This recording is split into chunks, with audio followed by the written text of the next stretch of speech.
আমার বড় ক্ষুধার কারণে কষ্ট হচ্ছে, ও বিবিয়ান সাহাবা খাবার প্রতি ভয় পেয়ে যাবে।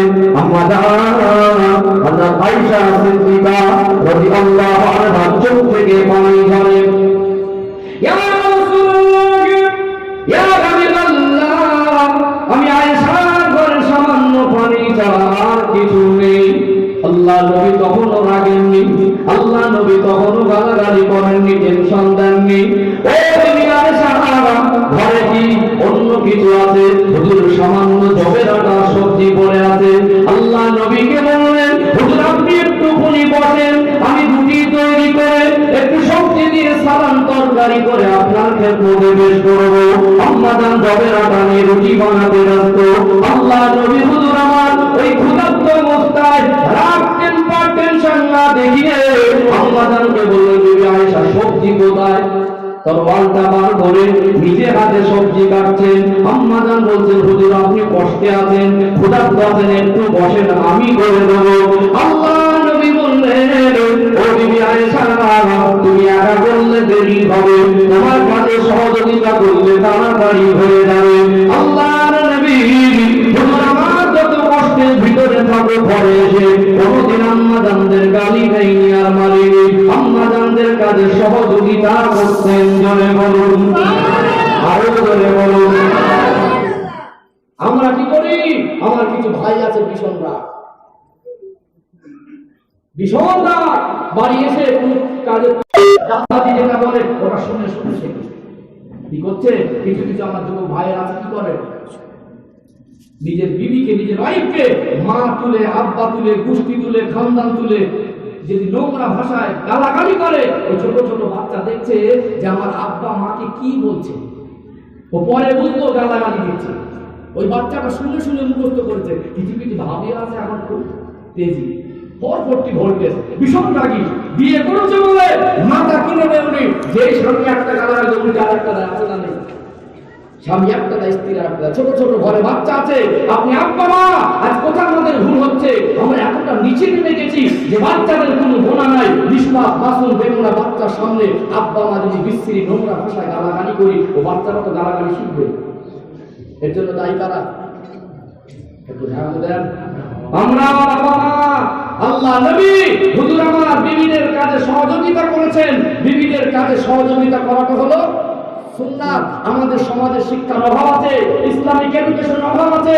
এখন একদল মানুষ যদি বিবিদের কাজে সহযোগিতা করে, অন্য পাশের থেকে কিছু মানুষ টিটকারি করে, এটা টিটকারি করলে গুনাহ হবে, সুন্নাতের উপর টিটকারি করা হবে। আল্লাহ রাসূলের সুন্নাতকে নিয়ে টিটকারি করলে ঈমানের খাতরা হয়ে যেতে পারে। বিবিদের সহযোগিতা করা সুন্নাত, বিবিদের গালি দেওয়া যাবে না, বিবিদেরকে মারা যাবে না। আল্লাহ নবী বলেছেন, ভুল হলে ভালোবাসা দিয়ে বলিয়ে দিতে হবে। আর নিসা ও নিসফুল আকল, একটা পুরুষের তুলনায় আল্লাহ পাক মহিলাদের জ্ঞান অর্ধেক করেছেন। মায়েদের মনটা নরম, যখনই রেগে যায় আবার মনটা নরম, সব ভুলে যায়। আপনি স্বামী, আল্লাহ পাক আপনার স্ত্রীর থেকে আপনার দ্বিগুণ জ্ঞান দিয়েছে, তার ভুল ত্রুটি হলে আপনার ক্ষমা চোখে দেখতে হবে, ধরিয়ে দিতে হবে। মারামারি আর ঝগড়া করাটা সমাধান নয়। আমরা যদি ভয়ে গালাগালি আর মারামারি বন্ধ করি, ডিভোর্স এমনি হয় না, খুব একটা আরো কমে যাবে। রাগারাগির মাধ্যম থেকে বেশি ডিভোর্স দিয়ে থাকে। কি ঠিক বলছি না ভুল বলছি?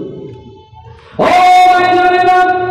সোনার নারী যুবকেরা, আব্বারা মায়েরা, আমি যেটা বোঝাতে চাইছিলাম, আব্বা মা যদি ভালো না হয়, এদের সন্তানেরা ভালো হবে কখনো আশা করা যায় না। শুধু নিজেকে ভালো হতে হবে এমনটা নয়, দায়িত্ববান হতে হবে। আব্বা মার ভিতরে এডুকেশন দরকার, শিক্ষা দরকার। আব্বা মা যদি বাচ্চাদের উপরে দায়িত্ব সহকারে হক আদায় করে, আমার আল্লাহ পাক ওই বাচ্চাগুলোকে নেক বাচ্চা হিসাবে সমাজের বুকে পুরস্কার হিসাবে তুলে দেবেন। আর আমাদের ভুল হচ্ছে, জীবনে অনেক অর্থ রয়েছে, বাস্তব কিছু বুঝে যদি বাড়ি যেতে পারি তবেই উপকার হবে। অনেক দাদু আছে, আল্লাহ নবীর নাতি ছিলেন, আমাদেরও নাতি পুতি আছে। আল্লাহ নবী হুজুর আমার নামাজ পড়াতেন, আল্লাহ নবী হুজুর আমার নামাজ পড়তেন, সাহাবাদের মাঝে বসে বসে নামাজ পড়তেন। দুটা বাচ্চা ছিল আল্লাহ নবীর নাতি, একজন হলো ইমাম হাসান, অপরজন হলো ইমাম হোসেন রাদিয়াল্লাহু আনহুমা। বাচ্চারা ছুটে ছুটে গিয়ে আল্লাহ নবীর গলা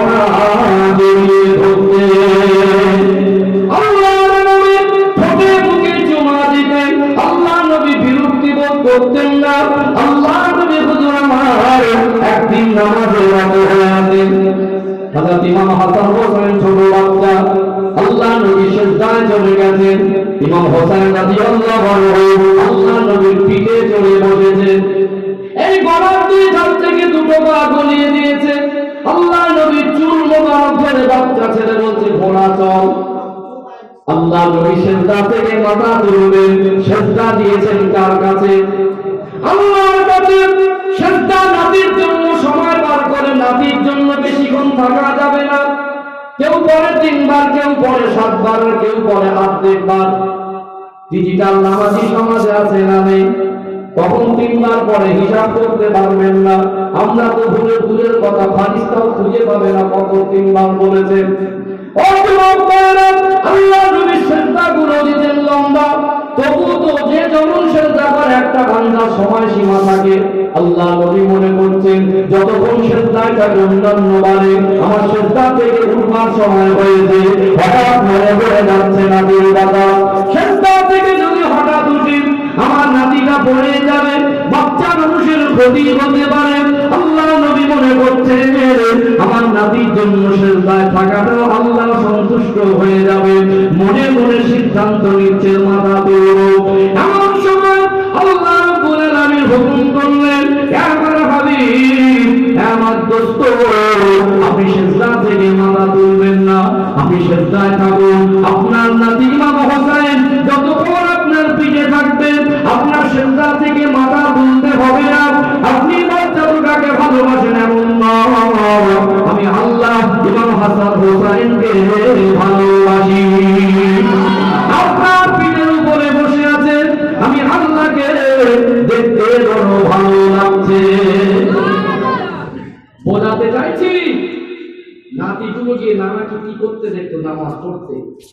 2 ভাই একজনকে এক বাড়িতে আসে, ছোট ছোট নাতিগুলো এসে একটু কোলে বসে আবদার করে। নানু এসেছে, দাদু নানু বসে বসে গল্প করে। এক ভাই আর এক ভাইকে বলে, একটু ভালো করে ডলো। কি করে? একটু ভালো করে ডলো। ছোট ছোট নাতিগুলো দেখছে, তাই তো দাদু আর নানু কোটর থেকে ডিব্বা থেকে বার করে চুন সাদা দিয়ে বলে কি।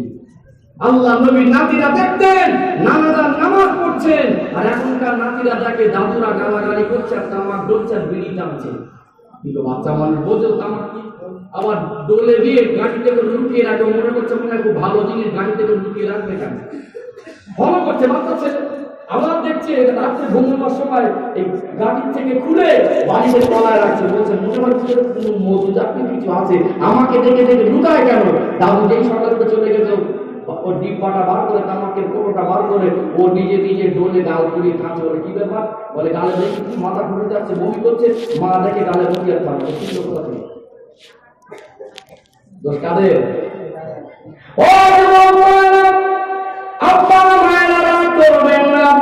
আমি চাইলে লম্বা একটা ঘটনা বলে বেরিয়ে যেতে পারি। জীবনে যদি কিছু শিখতে না পারি এখানে বসে বসাটা বেকার হয়ে যাবে। আপনি দাদু নামাজ পড়তে যাবে কি নিয়ে যেতে পারেন না। আপনার ছেলে ব্যবসা করে, আপনার ছেলে কোনো কর্মসূত্রে বাইরে থাকে, আপনার দেখভাল করে, আপনার বার্ধক্য বয়সে যথেষ্ট বয়স হয়েছে, এখন আপনাকে ছেলে খাটাখাটনি করতে দেয় না। আপনি নামাজ পড়েন না, নাতিটাকে ধরে যদি মসজিদে নিয়ে যেতেন, নাতিটাকে মসজিদে যাওয়ার সময় যদি সূরা ফাতিহাটা মুখস্থ করিয়ে দিবেন, আপনি কবরে চলে যেতেন, আপনার ওই নাতিটা নামাজে দাঁড়াতো। সূরা ফাতিহা হলো কোরআন শরীফের মা বলা হয়েছে। কি নফল নামাজ, কি সুন্নাত নামাজ, কি ফরজ নামাজ, কি বেতের নামাজ, কোরআন শরীফের ভিতরে যে সূরা ফাতিহা আছে এটা মুমিনের জন্য বড় একটা উপহার। করতে হয় কি হয় না? আপনার নাতির গুলোকে যদি একটু সূরা ফাতিহা মুখস্থ করিয়ে দিতেন, ওই নাতিগুলো নামাজি হয়ে যেত। আপনি কবরে থাকতেন, যতবার নামাজে দাঁড়াতো নাতি শুধু নামাজ পড়তে এমনটা নয়, আপনি কবরে শুয়ে শুয়ে সাদকায়ে জারিয়ার নেকি পেয়ে যেতেন। এইগুলো আমাদের সচেতন হওয়ার দরকার আছে। আমরা বড় মানুষ, আব্বা মা তাদেরকে খারাপ শিক্ষা দিচ্ছি, বাচ্চাদের দোষ একটাও না। এর থেকে বোঝা গেল পেটে আসার আগে ভুল, পেটে আসলে ভুল, নাম রাখায় ভুল, আকিকায় ভুল, কথা বলা শেখানোতে এই 5 বছর পর্যন্ত স্টপ থাক। 6 থেকে আবার আমি ব্যাখ্যা টেনে নিয়ে যাবো, 6 থেকে আবার ব্যাখ্যা টেনে নিয়ে যাবো। কটা পয়েন্ট বলেছি? 1 নম্বরে বলেছি মা মারিয়াম আলাইহিস সালামের ঘটনা, 2 নম্বরে বলেছি বড় পীর আব্দুল কাদের জিলানী রাহমাতুল্লাহ আলাইহির ঘটনা, 3 নম্বরে আমার নবী নাতিদের নিয়ে ভালো কাজ করতেন না খারাপ কাজ করতেন, আল্লাহ নবী ইমাম হাসান হোসেন হুজুরের ঘটনা বলেছেন। এদিকে 5 বছর, তাই তো? এবার 6 থেকে টেনে নিয়ে যাবো ইনশাআল্লাহ। আর একটা পয়েন্ট বলে দেবো, তকবীর নারে তাকবীর। যদি বলেন তাড়াতাড়ি দোয়া করে দেবো। হ্যাঁ, আপনাদের মাশাআল্লাহ 2 দিনের প্রোগ্রাম, কমিটির ছেলেরা আমাকে খুব মহব্বত করে। আর মালদাদের আমি নতুন পাই, আল্লাহ পাক এই রাস্তা থেকে আমাকে অনেকবার বছরে নিয়ে আসেন।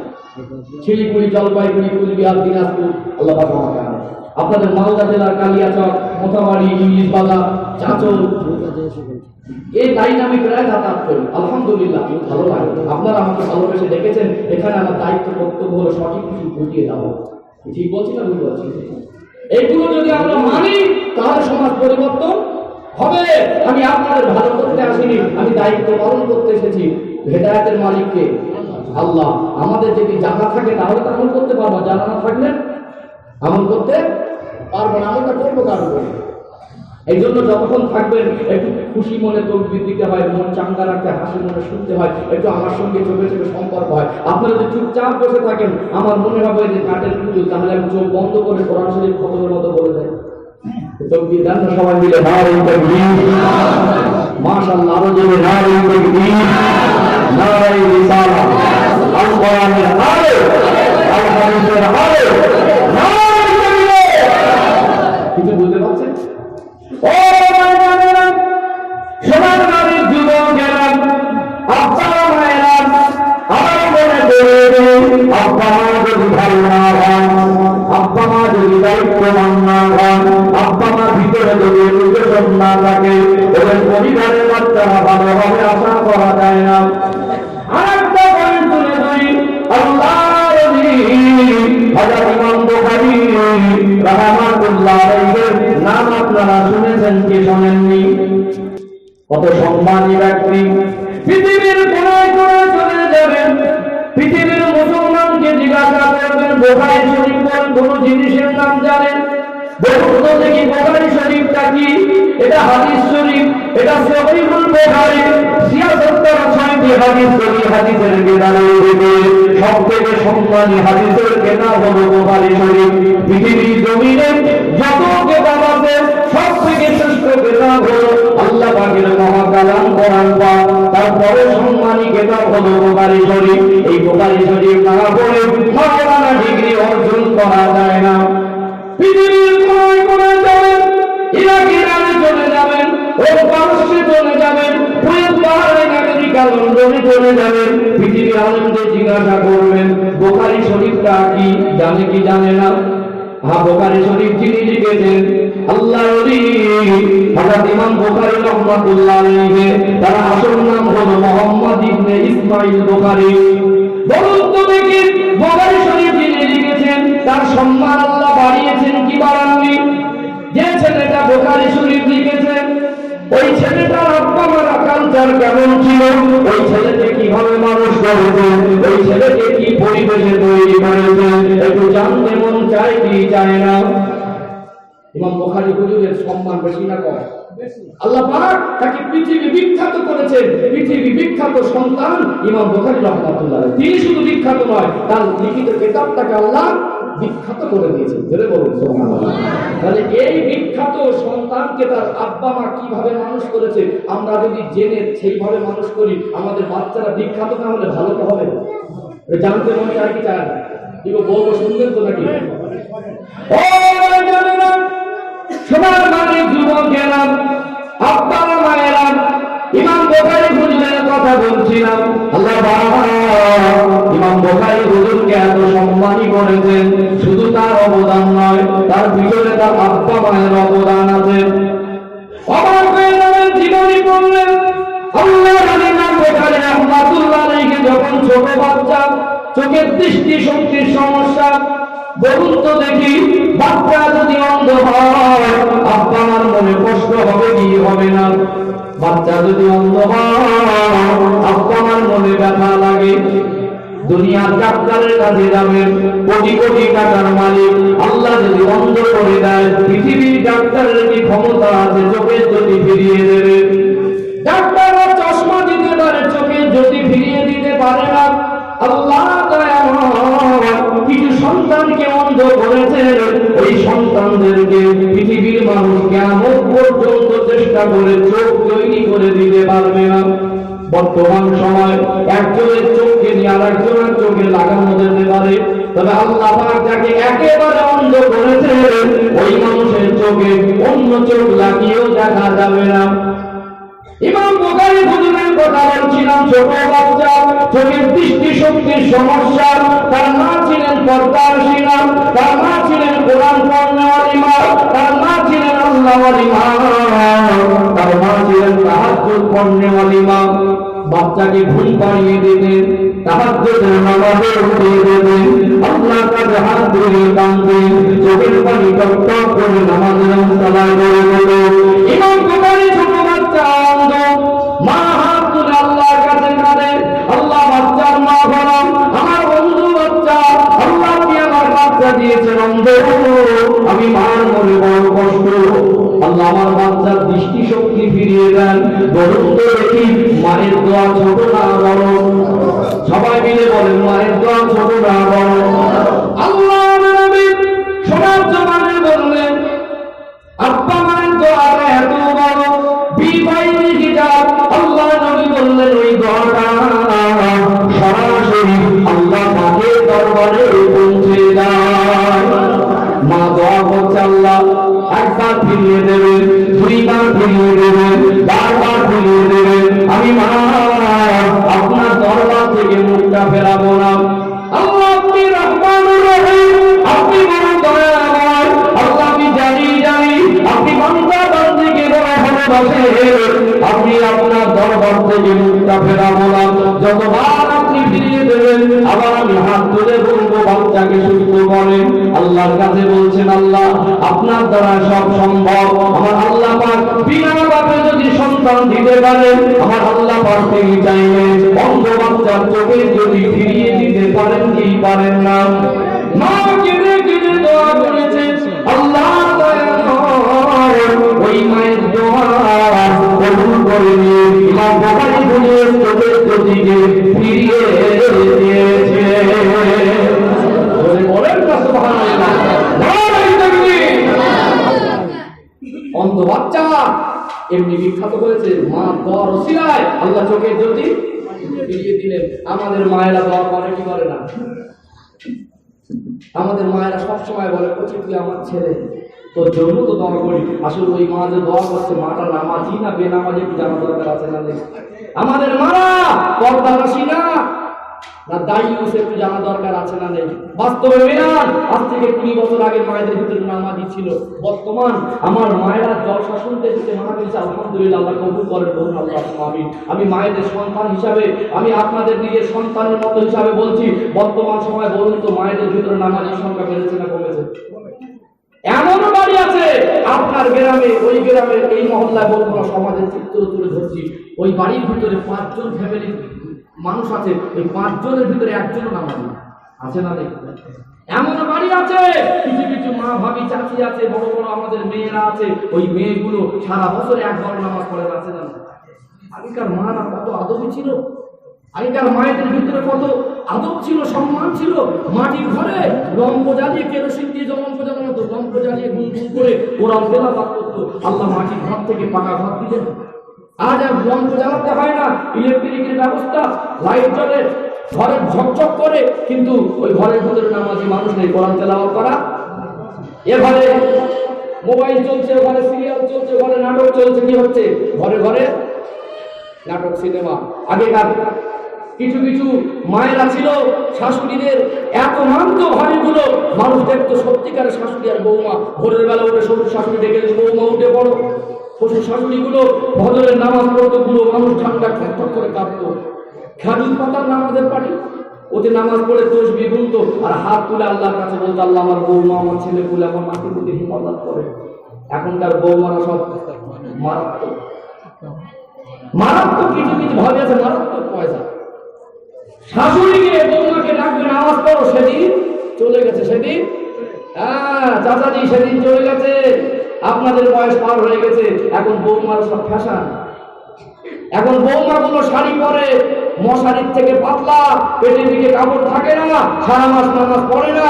ওই বৌমা ঘুমিয়ে ওঠে বেলা 8টার সময়, শাশুড়ি গিয়ে বৌমাকে ডাকবে নামাজ পড়ো, ও বৌমা রিয়াকশন করবে 440 ভোল্টেজ, ডাইরেক্ট স্বামীকে হিট করবে, তোমার মাকে সামলাও, আমরা থাকলো ঝোলা চললো বলা, বাবার বাড়ি চলে যাবো। ঠিক বলছি না ভুল বলছি? এমনি না আমাদের মায়েরা। আর সমাজের চিত্র দেখুন, যে বাড়িতে আল্লাহ পয়সা বেশি দিয়েছে সেই বাড়ির মায়েদের মেয়েদের কাপড়গুলো মোটা বেশি না পাতলা বেশি?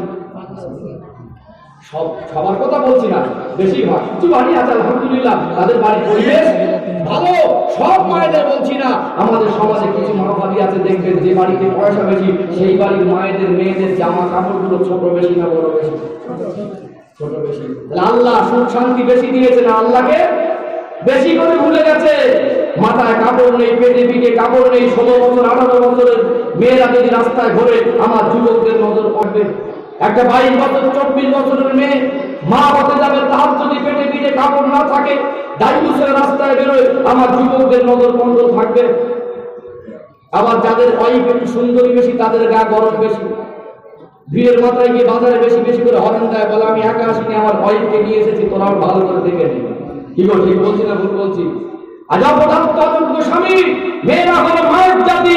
আল্লাহ পাক মায়েদের সম্মান দিয়েছেন, মায়ের কদমের নিচে সন্তানের জান্নাত। আর সেই মাগুলো রাস্তায় ঘুরছে দায়িত্বে, কথা ঠিক না? রাগ করছেন আপনারা? এই মা যদি শাড়ি পরে মশারির মতো, এই মায়ের যদি আদত না থাকে, মা যদি নামাজি না হয়, মা যদি পর্দানসীনা না হয়, এই মায়ের দোয়া কবুল হবে না। বললো না, কবুল হওয়া খুব কঠিন ব্যাপার। ইমাম বুখারী হুজুরের মায়ের দোয়া কবুল হয়েছিল, মাটা নেক ছিলেন কি ছিলেন না? তাহাজ্জুদ করতো, আর এখন রাতের বেলা জেগে জেগে কি করে? মোবাইল দেখে। বুঝতে পারছেন আমার কথা? সন্তান ভালো হবে, আব্বা মা ভালো হবে।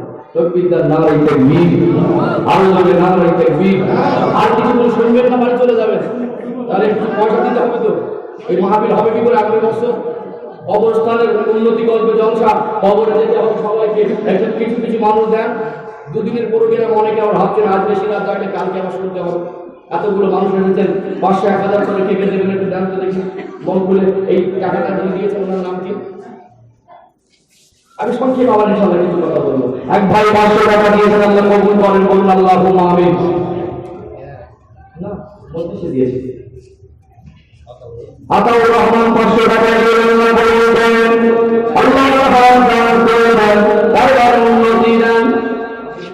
আব্দুল মাহবুব ভাই আমাকে বড় মহব্বত করে এই যুবক ভাই 500 টাকা দিয়েছেন, আল্লাহ কবুল করেন, আল্লাহ তাদের হায়াত দারাজ করেন, তাদের দরবারে ব্যবসা উন্নতি দেন, আল্লাহ তাদের মনে রাখা পূরণ করে দেন।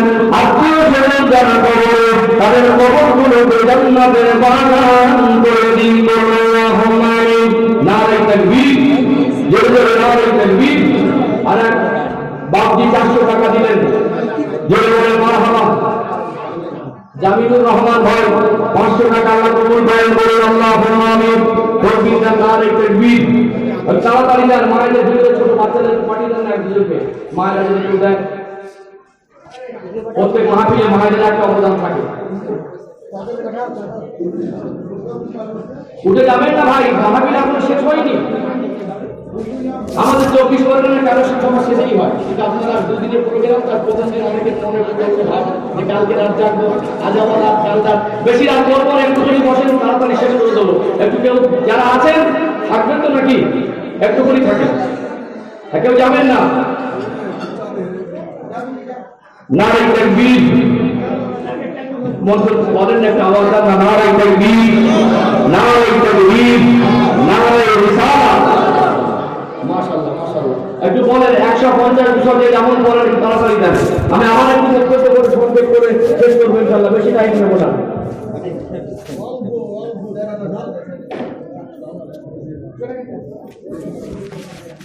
আজ একটু দোয়া করে সবাই বাড়ি যাবে। আমাদের মায়েরা কত ধৈর্য কবরের সঙ্গে বসে আছে, কবরস্থানের উন্নয়নের জন্য উন্নতি কল্প জলসা। একটু বসতে হবে, সবাইকে খবর করতে হবে।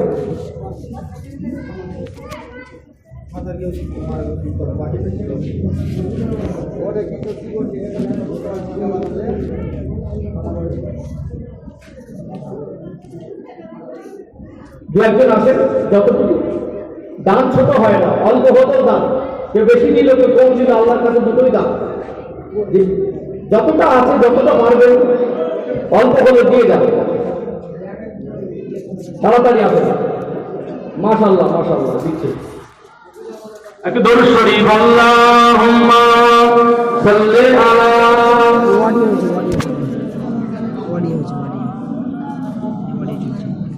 وعلى آل سيدنا একটু মহব্বত করে সবাই মিলে পড়েন আল্লাহুম্মা সাল্লি আলা وعلى آل سيدنا مولانا محمد। দুনিয়ায় অনেক টাকা রোজগার করেছেন, কাপড়ের পকেট নেই, কেউ নিয়ে যেতে পারবো না। আল্লাহ যে যেমন দিচ্ছেন, আল্লাহ তাদের কারবারে, চাষে, ব্যবসায় উন্নতি দেবেন। আল্লাহ তাদের কঠিন কঠিন রোগ, বিমার, বালা মুসিবত থেকে হেফাজত করবেন। আল্লাহ তাদের সংসার শান্তি দেবেন, আর রুজিতে বরকত দেবেন। আল্লাহ তাদের আত্মীয় স্বজন মুরব্বী যারা কবরে, তাদের কবরে সব পৌঁছে দিয়ে তাদের কবরগুলোকে জান্নাতের টুকরা বানিয়ে দেন। বলেন আল্লাহুম্মা আমিন। নারে তাকবীর, নারে তাকবীর। একটু তাড়াতাড়ি যান, বেশি রাত করবো না, আজকে প্রথম দিন। ভাইয়েরা বলেছেন আমাকে,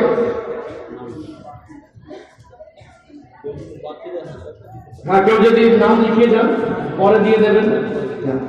ভুলে দিতেই হবে এমনটা নয়, নামটা বলে দেন, এখানে লেখা থাকবে, আপনার সময় মতো দিয়ে দেবেন। 365 দিনে 1 বছর, 360 দিন রোজগার করে নিজের কারবারের জন্য, কাজের জন্য, বিবিদের জন্য খরচা করেন।